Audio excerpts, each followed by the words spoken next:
कविताच craft कॉर्नरला subscribe करा आणि updated राहण्यासाठी बेल आयकॉनवर क्लिक करा। हॅलो फ्रेंड्स, कविताच क्राफ्ट कॉर्नरमध्ये तुमचं पुन्हा एकदा खूप खूप स्वागत। आजच्या भागात आपण क्रोशाची छोटा भीमची डॉल कशी बनवायची हे पाहणार आहे आणि त्यासाठी इथे मी माझ्याकडे किचन अवेलेबल होतं ते रेफरन्ससाठी वापरणार आहे। तर या ठिकाणी आपल्याला सुरुवातीला बॉडी बनवून घ्यायची आहे। तर या बॉडीसाठी इथे मी स्किन कलरचा थ्रेड वापरत आहे। हा हॉबी इंडिया क्रोशे थ्रेड आहे आणि यासाठी आपल्याला 2.25 mm चा क्रोशे हुक वापरायचा आहे। तर इथे थ्रेड वापरण्यामागचं कारण हे आहे की यामध्ये ज्यावेळी आपण कापूस स्टफ करतो त्यावेळी जर लोकर असेल तर ते पूर्ण स्ट्रेच होऊन जातं आणि पूर्ण आपला जो विणकामाचा शेप आहे तो बिघडून जातो। तर त्यासाठी इथे आपण थ्रेड वापरत आहे जेणेकरून आपला विणकामाचा जो शेप आहे तो ॲज इट इज राहील। तर इथे आपल्याला पायापासून विणायला सुरुवात करायची आहे। हातापर्यंत आपण अखंड बॉडीचं विणकाम करणार आहे। त्यानंतर 2 हात वेगवेगळे विणून घ्यायचे आणि डोकं विणून घ्यायचे आणि हे नंतर आपल्याला एकत्र अटॅच करून घ्यायचं आहे। तर यानंतर केस, शूज आणि हे जे ज्वेलरी धोतरचा जो पार्ट आहे तो आपण नंतर विणणार आहे। तर इथे सुरुवातीला आपण बॉडी विणून घेऊयात। तर या ठिकाणी मी सर्वप्रथम पाय तयार करून घेणार आहे। तर या पायामध्ये मी जास्त डिटेल्स देणार नाहीये। पायाचा जो पंजा आहे तो इथे दिसत नाहीये। इथे शूज असल्यामुळे आपण पूर्ण गोलाकार पार्ट तयार करणार आहे पुढे पायाचा आणि त्यानंतर वर शेप देणार आहे। तर इथे सुरुवातीला आपण हा जो थ्रेड आहे त्याची मॅजिक रिंग घालायची। त्यासाठी बोटावर या थ्रेडचे 3 वेळा वेढे घ्यायचे। यानंतर पहिल्या 2 लूपमधून हा तिसरा लूप ओढून घ्यायचा आहे आणि लगेचच एक चेन विणायची। आता हे लूप्स आहेत ते बोटामधून काढून घ्यायचे आणि यानंतर आता या लूप्समध्ये आपल्याला 10 सिंगल क्रोशे विणायचे।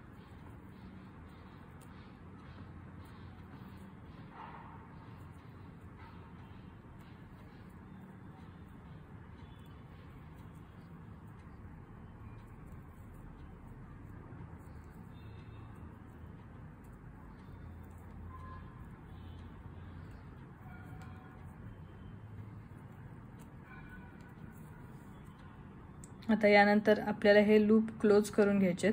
त्यासाठी सुई अशी या लूपमध्ये इन्सर्ट करायची आहे आणि हा जो थ्रेडचा एंड आहे तो आपल्याला अशा पद्धतीने ओढून घ्यायचा आहे। पुन्हा सुई बाहेर काढून पुन्हा एकदा थ्रेड ओढून घ्यायचा आहे आणि हा जो सर्कल आहे तो पूर्णपणे क्लोज करायचा आहे। आता यानंतर हा एक्स्ट्राचा थ्रेड मी इथे कट करून घेते।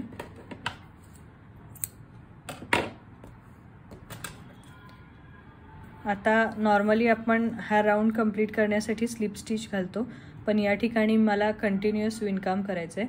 तर इथे तुम्हाला लक्षात राहत नसेल तर या ठिकाणी तुम्ही स्टिच मार्करचा यूज करू शकता, पण मी इथे कंटिन्युअसली विणकाम करणार आहे।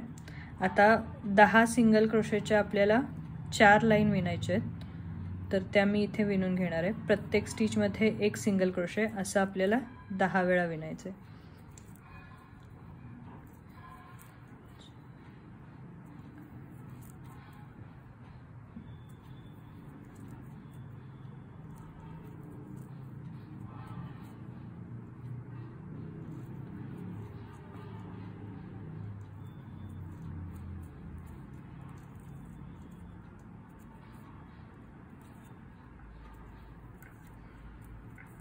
तर अशा पद्धतीने एक राउंड माझा इथे कंप्लीट झालेला आहे।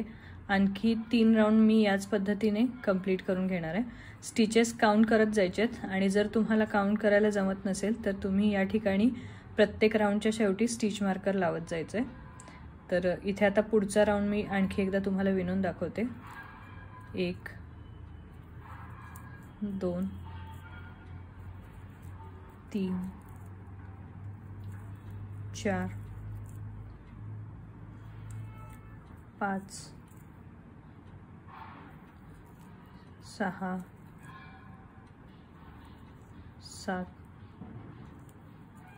8 9 आणि 10। आता आणखी 2 राऊंड मी याच पद्धतीने विणून घेते, म्हणजे टोटल आपले 4 राऊंड इथे कंप्लीट होतील। तर या ठिकाणी सिंगल क्रोशेचे 4 राऊंड मी कंप्लीट करून घेतलेत। प्रत्येक राऊंडला आपल्याला 10 सिंगल क्रोशे मिळतात। आता पुढे आपल्याला फक्त 5 स्टिचेसमध्ये विणकाम करायचे आहे। तर पुढच्या 5 स्टिचेसमध्ये मी प्रत्येकी 1 सिंगल क्रोशे विणून घेणार आहे।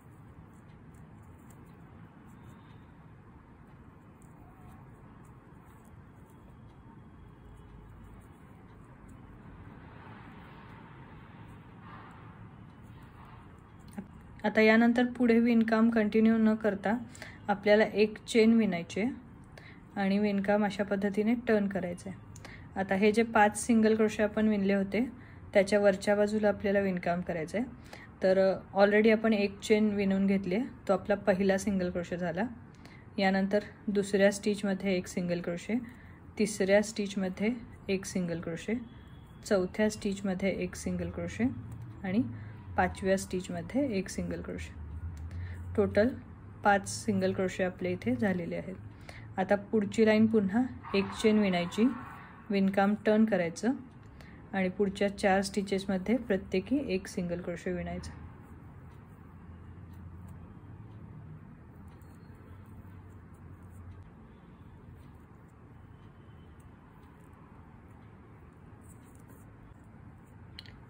तर या ठिकाणी तुम्ही पाहू शकता की टाचेसाठी ही आपण पट्टी एक्सटेंड करून घेतलेली आहे। आता आपल्याला स्टिचेस कमी करायचे आहेत, कारण ऑलरेडी हे वरचे 5 स्टिचेस आणि खाली जे आपण सोडले होते ते 5 स्टिचेस सोडले, तर इथे एक्स्ट्रा 2-2 स्टिचेस तयार झालेले आहेत। तर टोटल 14 स्टिचेस आपल्याला इथे मिळतात। तर 2 सिंगल क्रोशे टुगेदर असं विणून आपल्याला इथे फक्त 7 स्टिचेस शिल्लक ठेवायचे आहेत। तर 7 वेळा आपलं 2 सिंगल क्रोशे टुगेदर असं विणकाम येणार आहे इथं। तर त्यासाठी ही जी पट्टी आहे जिथे आपले स्टिचेस एक्स्ट्रा झालेले आहेत त्या ठिकाणी आपण पहिला 2 सिंगल क्रोशे टुगेदर विणणार आहे।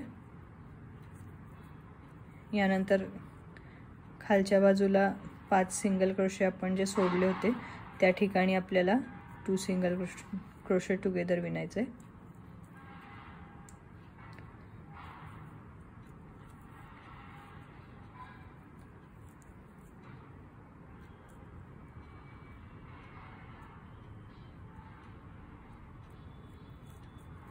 तर इथे टोटल 4 वेळा मी 2 सिंगल क्रोशे टुगेदर विणलेला आहे। आता ही जी एक्स्ट्राची पट्टी आहे त्याच्या दुसऱ्या साईडला आपण आलेलो आहे। इथे सुद्धा आपल्याला 2 सिंगल क्रोशे टुगेदर विणायचे आहे। हे 5 वेळा झालं। यानंतर वरच्या बाजूला 6 वेळा आणि शेवटचा जिथे आपण सुरुवात केली होती त्या ठिकाणी आपण येऊन पोहोचतोय। तर इथे 7 वेळा 2 सिंगल क्रोशे टुगेदर झालेलं आहे। तर इथे जे स्टिचेस कमी होऊन आपल्याला मिळतात ते एकूण 7 सिंगल क्रोशे असणार आहेत। आता या 7 सिंगल क्रोशेला आपल्याला इन्क्रीज करत जायचे आहेत स्टिचेस। तर त्यासाठी सुरुवातीपासून आपण 1-1 सिंगल क्रोशे विणत जाऊया आणि शेवटचा जो 7वा स्टिच येतो तिथे आपल्याला 2 स्टिचेस विणायचे आहेत। तर इथे प्रत्येक स्टिचमध्ये 1 सिंगल क्रोशे असं आपण 7 वेळा विणायचं आहे।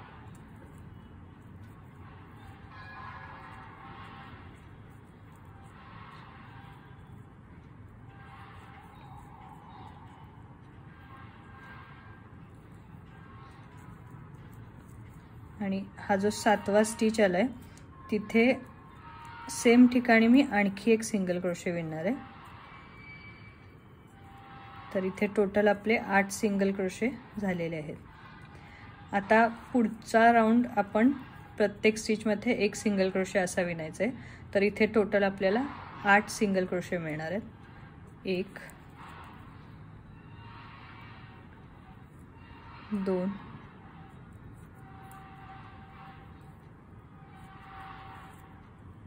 3 4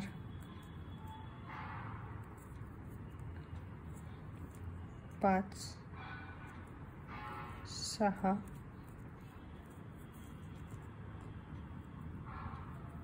7 आणि 8. तर अशा पद्धतीने खाली आता पंजाचा जो पार्ट आहे तो क्लिअरली दिसतोय आपल्याला. यानंतर आता आपल्याला 8 सिंगल क्रोशेची आणखी एक लाईन विणायची आणि शेवटी आपल्याला पुन्हा स्टिच इन्क्रीज करायचं आहे. 1 2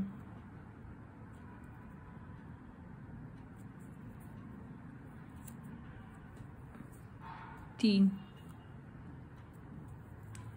4 5 6 7 आणि 8. आता 8वा जो सिंगल क्रोशे आपण घातलाय त्यामध्ये मी आणखी एक सिंगल क्रोशे घालणार आहे. तर या ठिकाणी टोटल आपले 9 सिंगल क्रोशे तयार होतात. आता पुढच्या लाईनसाठी पुन्हा आपण 8 सिंगल क्रोशे विणून घ्यायचेत आणि जो 9वा सिंगल क्रोशे असणार आहे त्यात पुन्हा आणखी एक सिंगल क्रोशे एक्स्ट्रा विणायचे. 1 2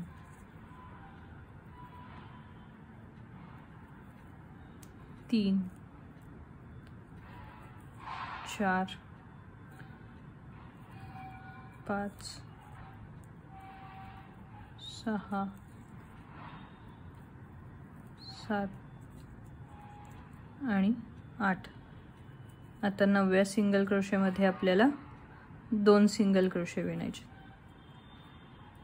टोटल आपले 10 सिंगल क्रोशे होतात या ठिकाणी. म्हणजेच प्रत्येक लाईनला आपल्याला एक एक सिंगल क्रोशे वाढवत जायचे.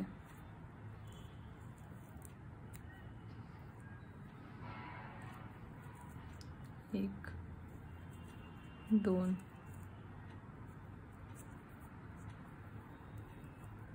3 4 5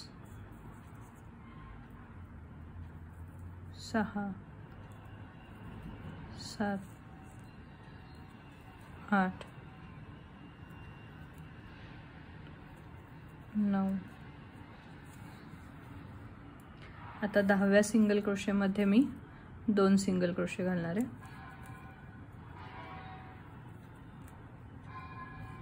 इथे आता टोटल आपले 11 सिंगल क्रोशे झालेत. आता नेक्स्ट लाईनसाठी 10 सिंगल क्रोशेमध्ये एक एक सिंगल क्रोशे विणायचे.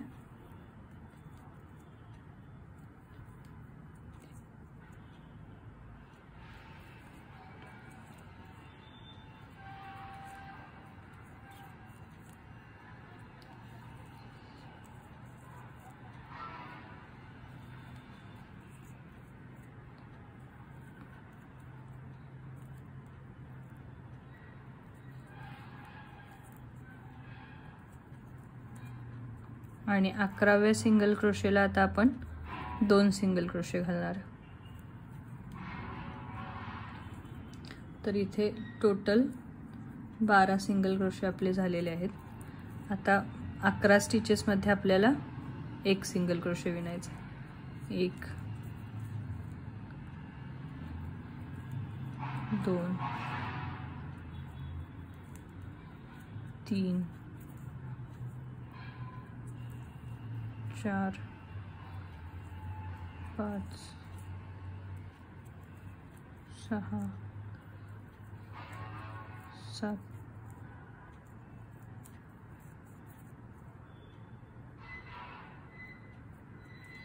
8 9 10 11. आता 12व्या स्टिच मध्ये आपण 2 सिंगल क्रोशे विणणार. इथे टोटल आपले 13 सिंगल क्रोशे झाले या राउंडसाठी. आता पुढच्या राउंडसाठी 12 स्टिचेस मध्ये आपल्याला प्रत्येकी एक सिंगल क्रोशे विणायचे. 1 2 3 4 5 6 7 8 9 10 11 आणि 12 आणि 13व्या स्टिचमध्ये आपण 2 सिंगल क्रोशे विणतो. इथे टोटल आपले 14 सिंगल क्रोशे झालेले आहेत. आता आपल्याला या 14 सिंगल क्रोशेच्या ज्या लाईन्स आहेत त्या विणायच्या आहेत. तर टोटल 4 लाईन मी 14 सिंगल क्रोशेच्या विणून घेणार आहे. फक्त प्रत्येक स्टिचमध्ये 1 सिंगल क्रोशे असं आपल्याला 14 स्टिचसाठी विणायचं आहे आणि या आपण 4 लाईन विणणार आहे. तर इथे 1 लाईन मी तुम्हाला विणून दाखवते आणि त्याच पद्धतीने आपण पुढच्या 3 लाईन विणायच्या आहेत. तर या ठिकाणी मी जसं आधी सांगितलं त्याप्रमाणे तुम्ही स्टिच मार्करचा वापर करू शकता, पण या ठिकाणी मी विणत असतानाच काउंटिंग करते त्यामुळे मी इथे स्टिच मार्कर लावलेला नाहीये.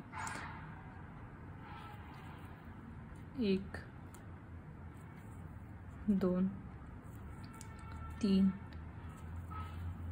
4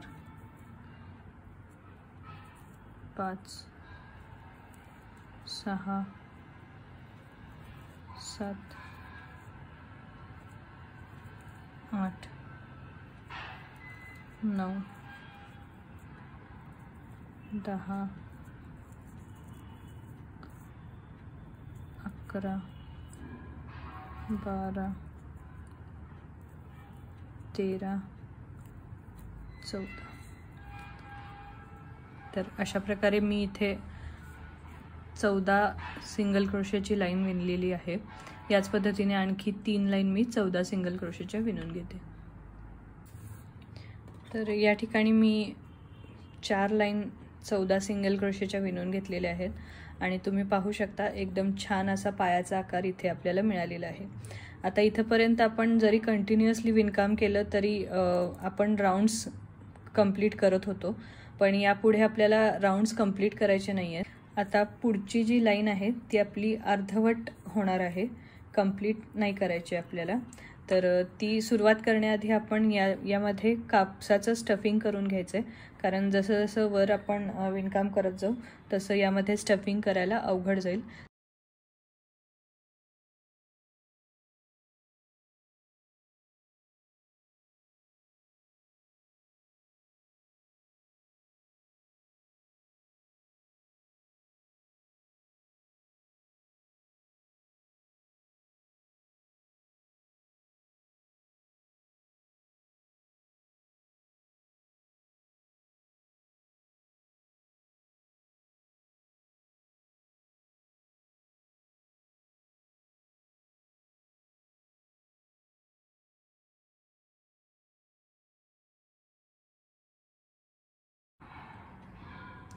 आता इथून पुढचं विणकाम फ्री हँड असणार आहे. आपला इथला पुढचा कुठलाही राऊंड कंप्लीट होणार नाही आहे. आपल्याला जसा शेप हवा आहे त्याप्रमाणे आपण इथे स्टिचेस घालणार आहे. तर आता या पुढच्या 6 स्टिचेसमध्ये आपण प्रत्येकी 1 सिंगल क्रोशे विणणार आहे.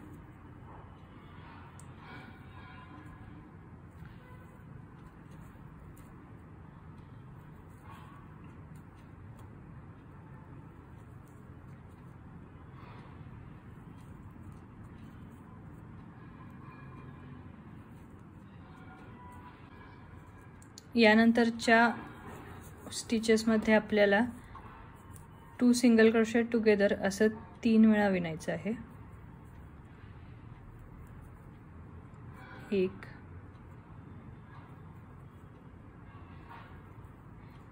2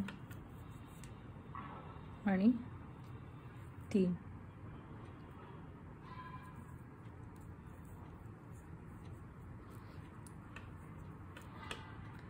आता इथे आपला डिझाईनचा एक पार्ट तयार झाला आहे. आता पुढच्या पार्टसाठी आपण 11 स्टिचेसमध्ये 2 सिंगल क्रोशे विणणार आहे.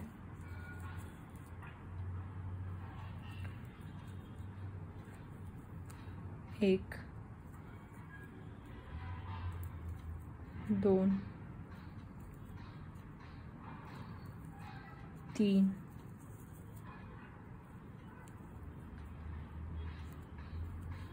4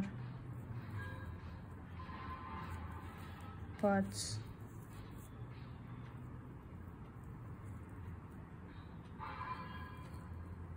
6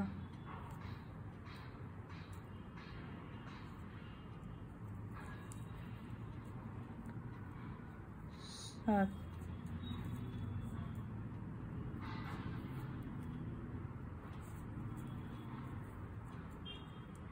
8 9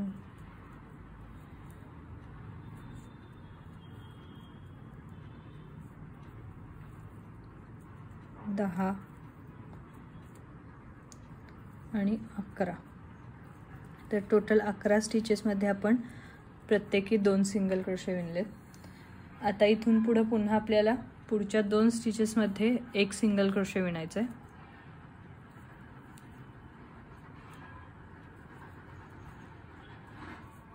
यानंतर 4 वेळा आपल्याला 2 सिंगल क्रोशे टुगेदर असं विणकाम करायचं आहे.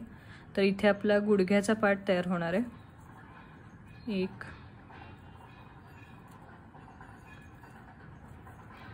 2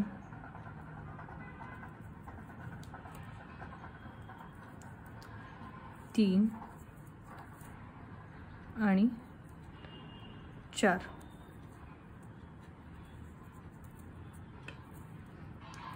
आता यानंतर पुढच्या 12 स्टिचेसमध्ये पुन्हा मी प्रत्येकी 1 सिंगल क्रोशे विणणार आहे.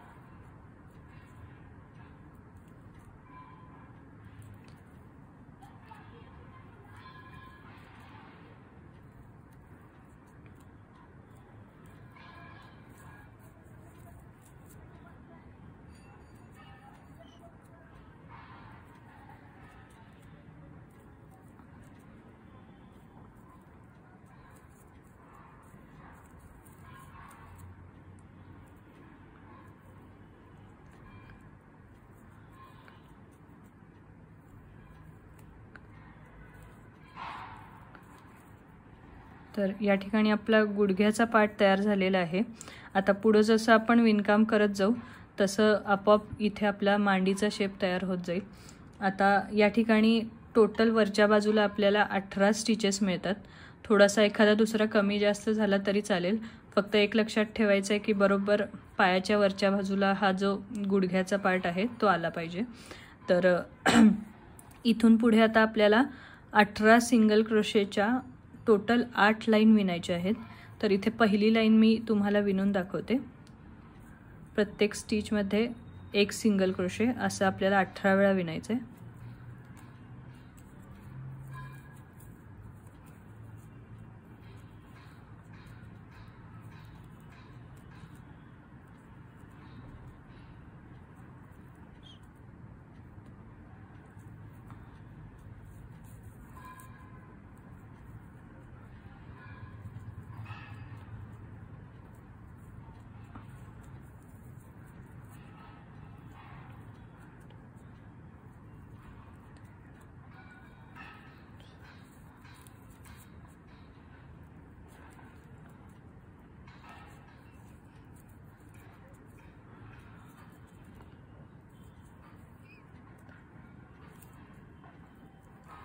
आणि 18. तर इथे टोटल 18 सिंगल क्रोशे मी विणलेले आहेत. अशाच आणखी 7 लाईन मी इथे सिंगल क्रोशेच्या विणून घेणार आहे. तर या ठिकाणी तुम्ही पाहू शकता पायाचा एकदम छान असा शेप आपल्याला इथे मिळालेला आहे. तर इथे 18 सिंगल क्रोशेच्या 7 लाईन मी विणून घेते आणि त्यानंतर हा पाय कसा दिसतो ते आपण पाहूयात. तर या ठिकाणी मी 18 सिंगल क्रोशेच्या टोटल 8 लाईन विणून घेतलेत. आता आपण हाफ वे पर्यंत कापसाचं स्टफिंग केलं होतं. उरलेल्या या वरच्या विणकामात सुद्धा आता मी कापसाचं स्टफिंग करून घेणार आहे.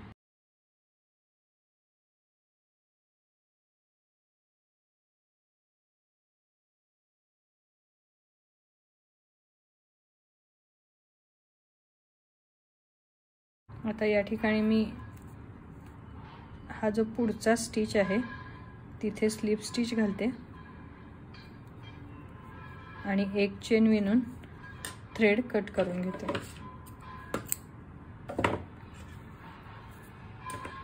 तर अशा पद्धतीने आपला हा पायाचा पार्ट इथे तयार झालेला आहे। तुम्ही पाहू शकता एकदम छान असा शेप पायाला इथे मिळालेला आहे। या ठिकाणी गुडघ्याचा सुद्धा आकार मिळालेला आहे आणि मागे पायाच्या बाजूला फुगीर तुम्हाला इथे विणकाम दिसून येईल। तर एकदम छान असा पायाचा शेप इथे आपल्याला मिळतो। तर थोडंसं फ्री हँड विणकाम करावं लागतं। राउंड्स कुठे कंप्लीट होतात हे समजत नाही, बट तुम्ही इथे पाहू शकता की बरोबर जिथे आपला अँकलचा हा कोपरा येतोय त्याच ठिकाणी गुडघ्याचा जो पार्ट आहे म्हणजेच 2 सिंगल क्रोशे टुगेदर जे आपण विणलेले आहेत ते इथे आले पाहिजेत, एवढं आपल्याला लक्षात ठेवायचं आहे। तर सिंगल क्रोशे असल्यामुळे थोडंसं विणकाम पुढं मागं होऊ शकतं, फक्त लक्ष देऊन आपला राउंड कुठे कंप्लीट होतो ते पाहायचं आहे। आणि गुडघ्याचं विणकाम करताना समोरच्या बाजूला 2 सिंगल क्रोशे टुगेदर येतील इतकं आपल्याला पाहायचं आहे। तर या ठिकाणी हा जो पाय मी तयार केला आहे याच पद्धतीने दुसरा पाय सुद्धा मी इथे तयार करून घेतलेला आहे। तर इथे आपला छोटा भीमचा पायाचा पार्ट तयार झालेला आहे। पुढच्या भागात आपण हात कसे तयार करायचे हे पाहणार आहे। आपली छोटा भीमची डॉल कंप्लीट झाल्यावर काहीशी अशी दिसते। इथे पायासाठीचा पॅटर्न आहे तो मी तुमच्याबरोबर शेअर करत आहे। तर हा व्हिडिओ जर तुम्हाला आवडला असेल तर लाईक, शेअर आणि सबस्क्राईब करायला विसरू नका। पुढच्या भागात पुन्हा भेटूयात।